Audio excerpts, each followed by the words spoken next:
Shravan is starting right now. The first Monday of Shravan. Fold your hands.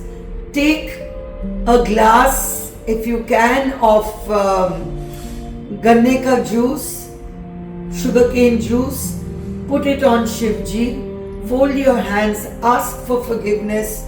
Actually ask that everything unresonating leaves your body and good comes to you. Shivji is very powerful.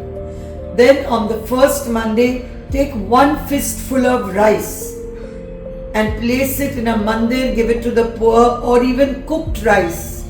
You can give more, you can give 100 kilos, but a minimum one fistful. And if it's cooked rice, put it in the garden, feed it to the ground for the ants, the birds. The second Monday, take 2 fists full of black till seed. Again, donate it or put it in the garden or give it to the mandir. Find a sweeper, give it to the sweeper. The third Monday, take 3 fistfuls of wheat.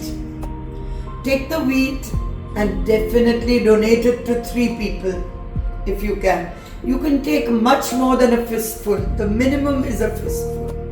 And on the 4th Somvar, the 4th Monday, okay, you take barley, jow, and you take it and donate it again. This practice of 1, 2, 3, 4 is very powerful, very, very powerful.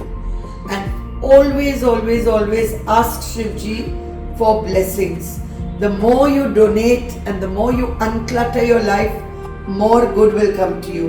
In Shravan, try and talk less, eat sattvic food. Try not to eat too much garlic, meat, mutton. Go a little slow on that. Walk barefoot in the garden.